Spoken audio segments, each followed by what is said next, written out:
बिस्मिल्लाहिर्रहमानिर्रहीम अस्सलाम वालेकुम जी। पाकिस्तान में आज भी जो गहमा गहमी है सियासत के अंदर वो जारी रही। और पाकिस्तान तहरीक इंसाफ ने जो गुज़श्ता रोज़ सलमान राजा साहब ने, बाबर अवान साहब ने और उनके साथ वज़ीर आला KP के सोहेल अफरीदी साहब ने जो प्रेस कॉन्फ्रेंस की थी और ख़ान साहब की सेहत के हवाले से जो गुफ्तगू की थी, उस पे बात करेंगे। आज जो अरकान पार्लियामेंट थे, सूबाई भी, कौमी भी, वो सारे के सारे सुप्रीम कोर्ट पहुँचे। वहाँ पे क्या सूरत हाल थी, क्या अपडेट्स हैं वहाँ की, उसके हवाले से बात करें। दूसरा, जो हम आपको बार-बार कहते रहे थे कि आने वाले वक़्त में पाकिस्तान पीपल्स पार्टी बेशक जितना मर्ज़ी एक दूसरे के खिलाफ जो है ये महाज़ खोल लें, लेकिन ये महाज़ बुनियादी तौर पे इमरान खान की आवाज़ को दबाने के लिए और ये साबित करने के लिए कि ये 2 ही पार्टियाँ हैं इस मुल्क में, हवा खड़ा किया जा रहा है। उस पे भी बात करेंगे कि हम क्यों ये बात कर रहे हैं। और तीसरी बड़ी अहम बात जो है वो एक पाकिस्तान के लिए बहुत बड़ी मिसाल है। रिसेंटली पाकिस्तान का तुर्की और सऊदी अरब के साथ एक जॉइंट जो है वो दिफाई मुआहदा हुआ है, जिसे मक्का मुआहदे के नाम से जाना जाता है। तुर्की के अंदर एक ऐसी डेवलपमेंट हुई है जो पाकिस्तान के लिए एक मिसाल बन सकती है। अगर पाकिस्तान इंटरनेशनली जो एक इमेज बना है उसके अंदर वाक़यातन जो है वो फ्रूटफुल नताइज इस सारी डेवलपमेंट से या जियोपॉलिटिकल सिचुएशन से हासिल करना चाहता है, उस पे भी बात करेंगे। तो सबसे पहले बात कर लेते हैं, सोहेल अफरीदी साहब ने गुज़श्ता रोज़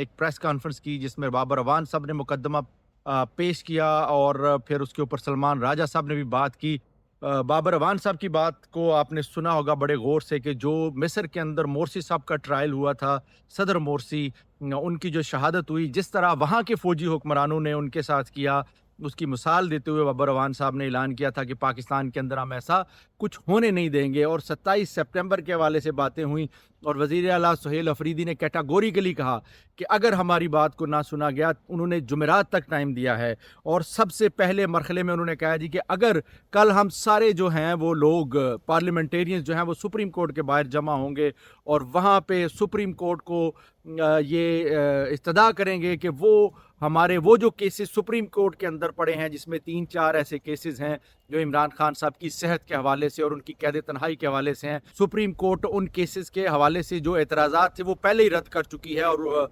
रजिस्ट्रार को वो केस लगाने का कह चुकी थी, लेकिन अभी तक वो केस नहीं लगे हैं। तो उन्होंने कहा था कि कल हम वहाँ जो है वो इकट्ठे होंगे। आज वो वहाँ इकट्ठे भी हुए। और दूसरा उन्होंने कहा था कि हम मंगल और जुमेरात को चूँकि मुलाकात होती है डयाला में, हलीमा खान आज भी वहाँ पर पहुँची और उन्होंने मुलाकात की कोशिश की, लेकिन अभी तक उनकी मुलाकात नहीं हो सकी है। और उन्होंने कहा कि जुमेरात को हम दोबारा ट्राई करेंगे कि ख़ानदान के किसी बंदे को जो है मुलाकात करने दी जाए। और उन्होंने कैटेगोरिकल इस बात की गारंटी भी दी, अगर आप फैमिली को मिलने देते हैं इमरान खान से, तो इमरान खान साहब की जो भी फैमिली है, जो भी फ़र्द मुलाकात करके बाहर आएगा, वो कोई सियासी बात नहीं करेगा। अभी से थोड़ी देर पहले जो है वो सोहेल अफरीदी साहब और सलमान राजा साहब ने जो है वो गुफ्तगू की है मीडिया से और उन्होंने कहा है जी कि सलमान राजा साहब और मोहम्मद अली साहब जो हैं वो जाके रजिस्ट्रार से मिले हैं सुप्रीम कोर्ट के अंदर और उन्होंने ये यकीन दहानी कराई है कि इमरान खान साहब के जो सेहत के हवाले से और जो मुलाकातों के हवाले से केसेस हैं, वो केसेस जो है वो अगले वीक से लग रहे हैं और परसों यानी कल का दिन छोड़ के परसों जो है वो काज लिस्ट जारी हो जाएगी। काज लिस्ट बुनियादी तौर पे वो होती है जिसमें बताया जाता है कि आने वाले हफ्ते के अंदर कौन कौन से केस किस बेंच के अंदर सुने जाएंगे, कौन से जजेस उन केसेस को सुने जाएंगे। इस डेवलपमेंट के बाद सोहेल अफरीदी साहब और सलमान अकरम राजा साहब ने एक मुख्तसर सी प्रेस कॉन्फ्रेंस भी की। ये बहुत बड़ी डेवलपमेंट है और सलमान राजा साहब जो हैं इस पे बहुत मुतमिन है, लेकिन सोहेल अफरीदी साहब ने कैटेगोरिकली दोबारा कहा है कि अगर इमरान खान की सेहत के हवाले से और उनसे मुलाकात के हवाले से कोई अपडेट नहीं आती या हमें मुलाकात नहीं करने दी जाती, तो फिर हम कोई इमरजेंसी कॉल भी दे सकते हैं। उनका कहना था कि नौजवानों के जहनों में जो गुस्सा है उसको आप नहीं जानते, फिर आप उसको शायद इमरान खान भी कंट्रोल नहीं कर सकते। इसलिए हम कहते हैं हम कोई बड़े मुतालबे उनकी रिहाई का मुतालबा नहीं कर रहे हैं, हम तो ये कह रहे हैं कि उनको फौरी तौर पे उनकी सेहत के हवाले से उनकी फैमिली को मुलाकात करनी दी जाए ताकि जो भी डिसइंफॉर्मेशंस हैं उनका खात्मा हो सके। मिशाल यूसुफजई के हवाले से जब सलमान अकरम राजा साहब से सवाल किया गया तो वो बड़े तल्ख लहजे में उन्होंने जवाब दिया। उन्होंने कहा इमरान खान साहब ने मुझे कैटेगोरिकली ये डायरेक्टर दिया था सलमान सफदर साहब की जब मुलाकात हुई उनसे कि इसको जो मिशाल यूसुफजई है इनको पार्टी से फारिग किया जाए। उन्होंने कहा जी कि मिशाल यूसुफजई के पीछे एक पूरा ग्रुप है, चूँकि आज उनकी एक ऑडियो लीक हुई है, अगर आपने सुनी हो تو اس آڈیو کے اندر جو ہے وہ بنیادی طور پہ واٹس ایپ میسیجنگ لگ رہی ہے. تو وہ الزامات لگا رہی ہیں سلمان راجہ صاحب کے خلاف اور وہ ان کا جواب دے رہے ہیں. تو اس کے جواب میں انہوں نے کہا جی یہ تو خان صاحب پہلے سے کہہ چکے ہیں, پارٹی کے اندر سے بھی ان کو فارغ کرنے کا ایک طریقہ کار ہے, لیکن سینٹ سے ہم فارغ نہیں کر سکتے, وہ ہمارے اختیار کے اندر نہیں ہے. تو یہ آج کی بریکنگ نیوز تھی کہ پاکستان تحریک انصاف جس نے ہنگامی جو ہے وہ کال دینے کا اعلان کیا تھا, لگ ایسے رہا کہ سپریم کورٹ سے ان کے لیے کچھ وقتی طور پہ جو ایک بریک تھرو ہے وہ ملتا ہوا نظر آ رہا ہے. دوسرا میں نے آپ کو کہا تھا کہ پاکستان پیپلز پارٹی اور مسلم لیگ نون پرانی تنخواہ پہ کام کریں گے. یہ ایک دوسرے کے خلاف جتنا مرضی محاذ گرم کر لیں, اس محاذ کا صرف ایک ہی مقصد ہے. یہ آپ نے دیکھا ہوگا پچھلے کوئی 2-2.5 سالوں سے دونوں کو ایک بیانیہ بنانے کی کوشش کر رہے ہیں. وہ چاہ رہے ہیں کہ کسی طرح جو ہے وہ عوام کی اٹینشن حاصل کر لیں, لوگوں کے ساتھ جو ہے وہ ایک انٹریکشن کر لیں اور لوگوں کی جو توجہ ہے وہ اپنی جانب مبذول کروا لیں. لیکن لگ ایسے رہا ہے کہ پاکستان کے اندر سے جس طرح سہیل بڑائش صاحب نے گزشتہ روز منصور علی خان صاحب کے ساتھ کہا تھا کہ آج بھی اگر پاپولیرٹی دیکھی جائے تو عمران خان سے زیادہ پاپولر کوئی لیڈر آپ کو پاکستان کے اندر نظر نہیں آتا. انہوں نے تو یہاں تک کہا تھا اگر اسٹیبلشمنٹ تھوڑا سا ان کے سر سے ہاتھ ہٹا لے تو آپ دیکھ لیں گے کہ یہ کتنے دن نکال سکتے ہیں. تو میں نے آپ سے کہا تھا کہ یہ وقتی ان کی جو وہ ککڑوں والی لڑائی ہے نا, یہ صرف وقتی ہے اور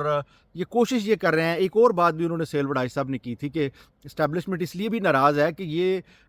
خاص طور پہ میاں نواز شریف صاحب جو ہیں وہ تو کوئی بیانیہ ہی نہیں بنا پائے, وہ لوگوں سے ملتے ہی نہیں ہیں, باہر ہی نہیں نکلتے, کوئی انٹرویو بیانیہ کس طرح بنتا ہے. گزشتہ روز جب یہ سارا معاملہ ہوا, سہیل افریدی صاحب باہر نکلے, انہوں نے مختلف ٹی وی چینلز کو جو ہے وہ ایک سلسلہ انٹرویوز کا شروع کیا اور حامد میر صاحب کو انٹرویو دیا, وسیم بادامی صاحب کو دیا اور بھی انٹرویوز انہوں نے دیے, اور اس کے اندر جو بھی عمران خان صاحب کی صحت کے حوالے سے معاملات ہیں ان کو ڈسکس کیا. اور کافی عرصے کے بعد جب سے عمران خان ڈیٹین ہے, میرے خیال ہے اس کے بعد پہلی دفعہ ایسا ہوا ہے کہ ٹی وی کے اوپر عمران خان کو اس طرح سے جو ہے وہ ڈسکس کیا گیا ہے. اور وہ جو پابندیاں تھیں خان صاحب کے نام لینے کے اوپر, وہ ایسے لگ رہا ہے کہ ایسا ایسا ہٹ رہی ہیں. کم از کم کل تو ہم نے دیکھا کہ وہ پابندی جو نیشنل ٹیلی ویژنز تھے ان پہ اوپر موجود نہیں تھی, اور بڑا کھل کے افریدی صاحب نے جو ہے وہ عمران خان صاحب کو ڈسکس کیا. تو میں وہ بات کر رہا تھا کہ پیپلز پارٹی اور نون لیگ جو ہے پرانی تنخواہ پہ کام کریں گی. آج ابھی تھوڑی دیر پہلے خبر آئی ہے کہ صدر زرداری صاحب نے ایک جو ملاقات ہوئی تھی ان کی محسن نقوی صاحب کے ساتھ گزشتہ روز, اس ملاقات کے بعد جو ہے وہ جو ججز کی ایک سمری بھیجی تھی حکومت نے, جس کے اوپر کافی دنوں سے بات ہو رہی تھی کہ صدر آصف علی زرداری نے اس کو روک رکھا ہے, وہ سمری جو ہے اس پہ صدر مملکت نے دستخط کر دیے ہیں. وہ 10 کی 10 سمریوں کے اوپر انہوں نے جو ہے وہ دستخط کر دیے ہیں. بہت سارے لوگ کہہ رہے تھے جی پیپلز پارٹی ڈٹ گئی ہے, پیپلز پارٹی نے اپنے ارکان کو کہہ دیا کہ وہ بالکل نون لیگ کی حکومت کے ساتھ کسی قسم کا جو ہے وہ تعاون نہ کریں. لیکن اس ایک ملاقات کے بعد ان آرڈیننس یا جو بھی قوانین ہیں جن کے اوپر صدر نے دستخط کیے ہیں سمریوں کے اوپر, اس سے آپ کو اندازہ ہو جائے گا کہ نہ تو یہ اپوزیشن کر سکتے ہیں, نہ ہی یہ اس قابل ہیں کہ یہ اپنی سندھ کی حکومتوں کو, صدارت کو چھوڑ کے جو ہے وہ دوبارہ میدان میں پاکستان تحریک انصاف کے ساتھ کھڑے ہو سکیں. تو یہ آج تک کی اپڈیٹس تھیں, اور دیکھتے ہیں کہ پاکستان تحریک انصاف جو ہے وہ آنے والے دنوں کے اندر جو ہے وہ کیا کرتی ہے اس حوالے سے, اور اگر ان کی ملاقات نہیں ہوتی تو اس کے اوپر کیا وہ لاہے عمل اختیار کرتی ہے. تیسرا میں نے بات کی تھی کہ ترکی کے اندر ایک بڑی ڈیولپمنٹ ہوئی ہے. جو ترکی کی ایک کالقدم تنظیم تھی PKK, اس کو جو ہے وہ کیونکہ گزشتہ روز انہوں نے اپنی مسلح جدوجہد جو 1984 میں انہوں نے ترک حکومت کے خلاف کی تھی, یہ بنیادی طور پہ کردش حریت پسند تھے جو ترکی سے علیحدگی چاہتے تھے, اور یہ ایک مسلح جدوجہد اتنے عرصے سے جاری تھی, اور ترکی نے اس پہ کسی حد تک جو ہے وہ قابو بھی پایا تھا. بہت بڑی تعداد ان کی جو ہے اس وقت پارلیمنٹ کے اندر موجود ہے. سال پہلے انہوں نے جو ہے وہ اپنی اس تنظیم کو تحلیل کر دیا تھا اور مسلح جدوجہد سے لا تعلقی کا اعلان کر دیا تھا. اس کے بعد پارلیمنٹ نے آج اس کے حوالے سے خصوصی قانون منظور کیا ہے تاکہ ان لوگوں کو دوبارہ قومی دھارے کے اندر لیا جا سکے. تو یہ پاکستان کے لیے بھی ایک جو ہے وہ میرے خیال سے ایک مثال ہے کہ جہاں آپ جوائنٹ کوآپریشن کر رہے ہیں اپنے ڈیفنس کے حوالے سے, اندرونی صورتحال کے حوالے سے بھی اپنا جو ہے وہ کچھ نہ کچھ جو ہے اپنا جو بھی موقف ہے وہ سامنے لے کے آ جائیں. تو یہ آج تک کی اپڈیٹس تھیں. دیکھتے ہیں کہ آنے والے دنوں میں سہیل افریدی صاحب جمعرات کو ملاقات اگر نہیں ہوتی تو کیا سٹیٹمنٹ دیتے ہیں, کیا اسٹریٹجی کا اعلان کرتے ہیں. اب تک کے لیے اجازت دیجیے. اللہ حافظ.